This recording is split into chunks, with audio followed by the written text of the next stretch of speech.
بسم الله الحمد لله. marka hore waxaan salaamayaa dhamaan bulshada Soomaaliyeed caalamka meel kastoo aad joogtaan khaasatan waxaan salaamayaa Soomaalida ku nool iyo muslimiinta ku nool Mareykanka. Waxaan rabaa inaan ka hadlo doorashada 2016 sanadkan aan ku jirno oo sanadkii doorashada Mareykanka waliba ay waqti sensitive ay tahay muhiimna ay tahay. Yaan rabaa dadka xogaa inaan la wadaago muhiimadda ay leedahay iyo qofka muwaadinka ee Mareykanka ah awood u leeyahay inuu codeeyo muxuu sameyn doonaa markuu yimaado goobaha codeynta. horta waxaan rabaa mid guud inaan ka hadlo muhiimadda ay leedahay codku ama inuu qofku codeeyo. waxaa la yiraahdaa codku waa awood ama codeyntu waa awood adiga personally khaas ahaan u leedahay oo sina qofna ka qaadi karin maadaama ay tahay wax awood adigu aad leedahay ilaahayna ku siiyay fursad maadaama aad muwaadin tahay waxa laga yaabaa codkaada kaliya aad u aragtay kaliya inuu yahay waxna awood badan u san tari karin inuu isbedel ku sameeyo ama uu shape gareeyo nolosha wadankan aan ku nool gabi ahaan codkaado kaliya adoo kaliya yaa laga yaabaa inay isbedel ku sameeyso nolosha wadankan aan ku nool Mareykanka iyo caalamka inay qayb ka noqoto taa horta la ogsoonaato way in badan waxa arkay dad badan oo ka cabanayo dhahayo codkaygu kulay wax ma bedelayo codkaadu uu bedelayo wax badan uu soo bedelay waayo marka codkaada leeyahay qof ba tahay qofnimadaadina qof kale oo codeeyo lagu daray macna yeelanaysa u badanaya la hadaa adiga aad codkaada dhiiban waxa laga yaabaa inaad wali aad codeyso mid aan waxaadan jecleen sameyn lahaa inuu sameeyo inaad u ogolaato inuu sameeyo because codkaadu ka maqan meeshaas taa waa mid guud iyo muhiimadda ay leedahay codka labo qofka ama groupka loo codeeyaa waxay sameeyaan waxay dejiyaan shuruucda wadanka aad ku nooshahay oo dhan waxay saameyn ku yeelan karaan way of life kaada ama noloshaada waxay ku yeelan karaan saameyn aad u weyn oo laga yaabo inay saameyn ku yeeshaan shaqooyinkaada ka shaqeyso insurance-ga caafimaadka adiga iyo ilmahaadaba ama adiga aad ku jirto ama baabuurtaada ay ku jiraan ama guryaha aad ku nooshiin ay ku jiraan waxa laga yaabaa saameyn inay ku yeelato biyaha aan cabayno environment aan ku noolahay marka maadaama ay codeyntu saameynta noocaas ay abuuri karto ama ha noqoto qof legislature sharci dejiye ama ha noqdo min madaxweyne oo policy keena ama siyaasadooyin adiga ku caburin kara ama kor ku qaadi kara waxa loo baahay marka codkaada inuu awood yahay inaad dareento aad codeyn karto waxna bedeli karto taa waa mid guud oo aan rabo qof kasto Soomaali muwaadin oo Mareykan oo muslim ama yuusan ahaanba inuu codeeyo codkiisana uu dhiibto inay muhiim tahay inuu qofka dareemo raba hays oran qaar badan baa laga yaabaa inay wali u nool yihiin Mareykanka inaysan adiga aad lahayn oo aad ka noqonayso adaa iskala Mareykan ka noqoshadana waa dream inta badan 99 ma dhacdo bulsho wadan ka soo tagtay oo timid wadan kale ku nooleed in muddo aad u badan inay laabtaan gabi ahaantii bulshooyinka imaanay xirtaan taasna macquul maaha marka maadaama macquul ahayn wadanka xaq bad ku leedahay awoodna waa leedahay waxaan rabaa inaan u soo noqdo yaa codeyn kara marka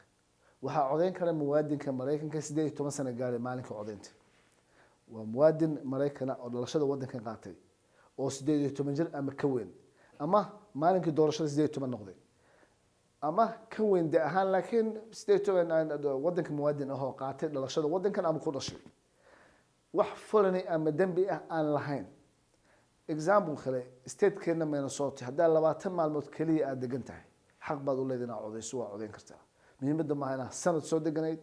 ma aha inaad macnaha bilooyin soo deganayd inaad 20 sano degan tahay address sax aad degan tahay bio box lagu ma codeeyo lama ogola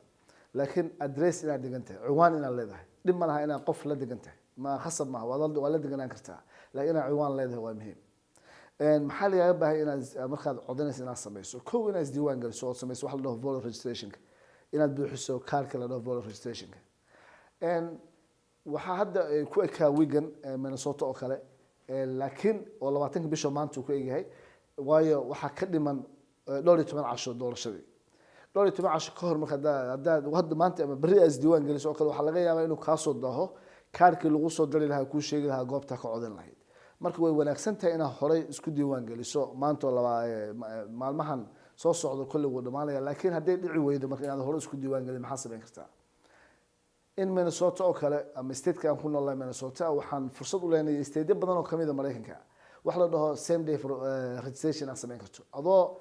goobtii aad ka codeyn lahayd timid inaad isdiiwaan gelin karto voter registration aad buuxin karto at the same time isla maalinka ama saacadaasna aad horay ka codeyn karto marka waa system aad loo sahlay qof kasto muwaadin inuu san dib ku noqonin ama uusan kula kulmin wax intimidation oo codeyntiisu ay sahlanaato midda labaad haddii aad say ku ogaanaysaa goobtii aad ka codanaysa taas waa midda muhiimka qofka ma tegi karo goob kastoo codayn kaba soo qaad hooyaa gabadheedii u timid inay soo boqoto ama umushay oo la seexatay habeenkaas berrina waxay noqotay maalinkii doorashada hooyo waxay ka timid xaafad kale oo ay deganeyd laakiin guriga xaafadda gabadheeda joogtay subaxii hooyadii waxay damacday inay codayso sida gabadheedaba ay u codanayso markay goobtii ay tageen ama wiilkaba markay goobtii codeynta ay tageen waxaa laga yaabaa hooyadii in la yiraahdo waad mahadsan tahay inaad codeynaysa laakiin goobtaa ka codan leed maaha goobtan ku laaba xaafadda ka timid marka waxaa loo baahan yahay qofki inuu ogaado goobta uu joogo inay tahay goob saxa ma tahay goobta aan ka codan lahaa haddaadan aqoon u lahayn ama ay kugu adkaato xaggee ka ogaan kartaa statekeena waxaa ka talaya ama qeybaha codeynta waxaa u xilsaaran secretary-ga la dhaho Minnesota Secretary State ama Minnesota Secretary Office-ka xafiiska u qaabilsan doorashooyinka waxaa raadinaysaa pool finder wax la dhaho qofka English duu yaqaan waa okay hadduusan ku hadlinna wuxuu weydiin karaa qof Soomaali ku hadlo ka caawiya goobtii uu ka codeyn lahaa ama sidee loo helaa poolka meesha uu ku yaalay pool finder la dhahaa haddii aad weydo waxaad tegi kartaa library kugu dhow waxaa weydiin kartaa inay kaa caawiyaan berri oo codeyntu dhacayso goobtan ka codeyn lahaa way kaa caawinayaan haddii aad hore isku diiwaan gelisay laakiin waxaa laga yaabaa kaarka lagu soo diray inay ku taalo goobtaa tegi lahayd waxaa laga yaabaa reer darisa oo jid yar u dhaxeeyo inay ku kala codeeyaan laba goob oo kala duwan hays oran adiyo Cusmaan ama Caasho dariskaada ahaydeen isku meel baad tegi kartaan oo ka codeyn kartaan waxaa laga yaabaa arrinku saas inuu u shaqeeyo mararka qaar ay tahay inay kala duwanaan karto goobaha codeynta kaba soo qaad xaafadda one example baan siinaa sida Riverside oo kale bilimada wadada Cedar la yiraahdo dadka yaqaana Soomaaliya Minnesota degan la hadlaya wadada Cedar waa wado bilimadana waa gooni wadada Cedar waxaa ka xiga dhinaca westiga ee dhinaca stadiumka ka soo xiga bilimada dhaadheer meesha ku yaalaan inta badan waxay ka codeeyaan oo codkoodu ka baxaa ama ka dhaca Brian Cole oo dhinaca aan ka fogina xaafadda dhexdeeda haddii aad degan tahay istiga ama bariga wadada Cedar dhinaca ay ku taala ADC Afrodeli dadka yaqaan dhinaca suke xaafadaha noocaas oo kale ah waxay ka codeynayaan xaafad kale oo si wada dhaho oo ku taalo 9ka iyo 22ga waa ka duwa gas station holiday garaashis waxa example aan soo qaatay that means dad badan baa laga yaabaa astaamaha aan sheegay meelaha sheegay goobaha inay aysan garanayn laakiin example ay iga tahay marka hays oran xaafadana degan tahay saaxiibta ama adeerka ama abtiga dhinaca kale wadada ka degan meesha ka codeyn karaa saas uma shaqeyso waxaa laga yaabaa inay ka duwan tahay marka iska hubi intaadan ku lugoyn dadkan hal gaarsiin sidaas haddaad u baahatiin wax faahfaahin oo dheeraad ah waxaad booqan kartaan state-ka secretary of state-ka ama magaalada ku nooshahay ama library ku nooshahay iyo weydiin kartaa waxaa laga yaabaa in hotline la abuuro maalmaha codadka ay soo socdaan oo codeynta maalinkii ay ku aadan tahay taa waa mid ah goobaha sida lagu ogaado qofkii isdiiwaan geliyay ogaa ama yaqaan meeshu tagi lahaa markuu yimaado muxuu sameynaa markuu qofka soo galo waxaa yaala miis baabka uu ka soo galo goobta laga codeynayo miiska waxaa ku yaala waxaa jooga ama dumar ama rag dad la yiraahdo election judges oo loo dhaariyay sharci ahaan official ah qaar badan oo Soomaali aan diyaarinay baa jira oo meelo badan oo kala duwan joogo oo official u shaqeeyay citiyada iyo county-yada laakiin aan u diyaarinay inay awoodda nooca ay yeeshaan si dadkooda ku caawiyaan professional ahaan u diyaarsan wax khaladna aan sameynaya wax sax ah dadku inay ka caawiyaan kaliya waxay u baahnaayeen oo dadku ay weydiistaan maxaa kamid ah qofka muxuu sameynaa markuu yimaado miiska waxaa ku waraaqo badan yaala waxaa kamid ah waraaqahaas koo waxaa lagu weydiinaa hore ma isku diiwaan gelisay hadday tahay ha hore waa isku diiwaan geliyo xaafadda aad degantahay iska diiwaan geliso oo ay tahay goobta timid goobta sax ah waxaa yaala liisto ay ku yaalaan dadka isdiiwaan geliyo goobtaas ka codeyn lahaa oo dhan waxaa lagu weydiinaa last name-kaada iyo first name-kaada danna waxaa helaysaa magacaadu meesha inuu yaallo waxaa lagu dhiibayaa marka kaarkaas waxaa la tegaysaa miis kale muxuu yahay waxaa laga siinayaa paletka aad ku codeyn lahayd oo ay ku yaalaan magacyadii musharaxiintii sanadkan 2016 tartamaysa oo dhan waxaa laga yaabaa faylka paletka this year down example soo qaatay Minnesota oo kale dhinaca kore waxa ugu horeeyay madaxweynaha oo positionka madaxweynenimada waxaa laga yaabaa inta badan Soomaalidu inaan naqaano Donald Trump iyo Hillary Clinton kaliya laakiin maya waxaa tartamaya musharaxiin badan oo kale madaxweynenimo tartamaya qaarkood waxaa laga yaabaa inaan waliga maqlin arkin Green Party oo loo tartamaya Independent oo loo tartamaya Libertarian oo loo macnaha xafiisyo badan iyo waxaa jira musharaxiin badan oo ku taxan laakiin waxa ugu horeeya alphabetically waxaa laga yaabaa magaca Donald Trump maadaama D uu ka bilowdo maadaama wax B ka bilowdo magacyada aysan ku jirin inuu D u horeeyo Donald Trump uu yahay markuu qofka ugu horeeyo ku qoran baaladka magaciisa lambar laba waxaa laga yaabaa inay ama baadiyada waaweyn H ama Hillary ay ku xigi karto hadduu qof kale alphabetically ka sokeeyo uusan jirin labada xisbi ugu weyn baan ka tartamaya wadankan inta badan siyaasadda wadanka hogaamiyo waa Republicaanka iyo Dimuqraadiga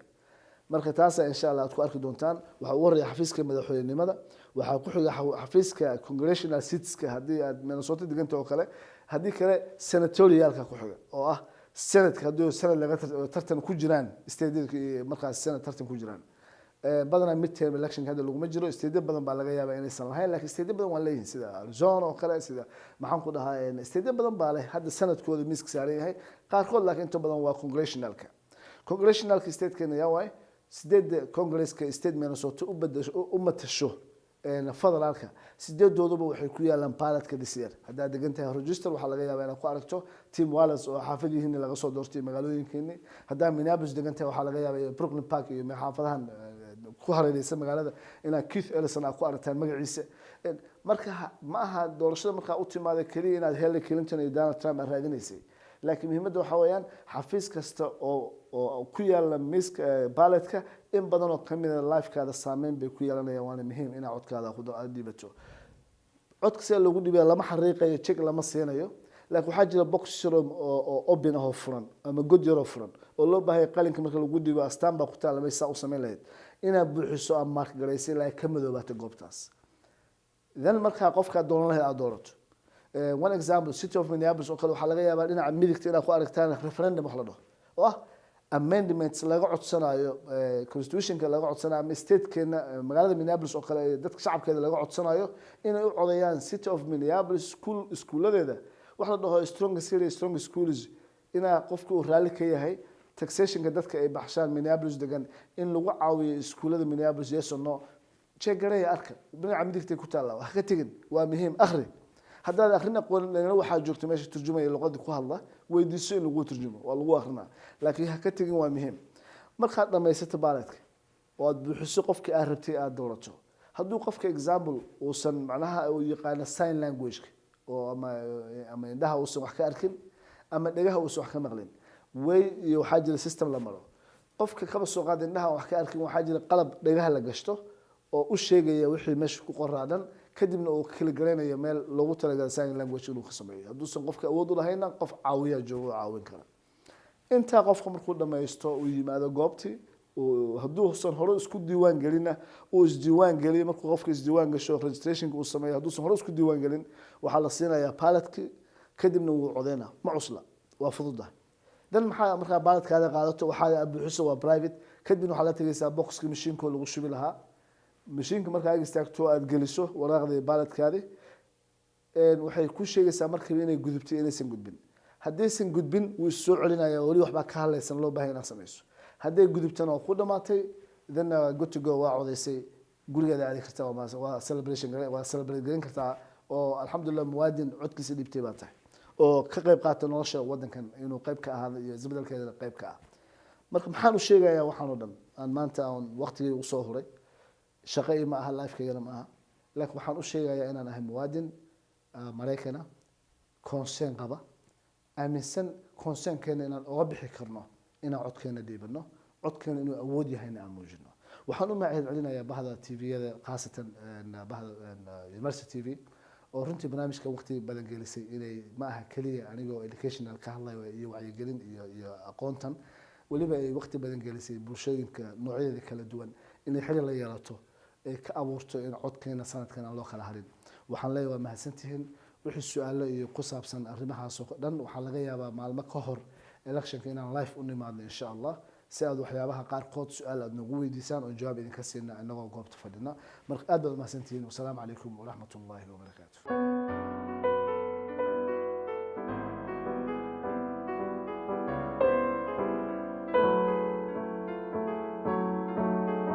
فيديوغان waxaa idin suurtageliyay ururka aan hogaamiye oo ah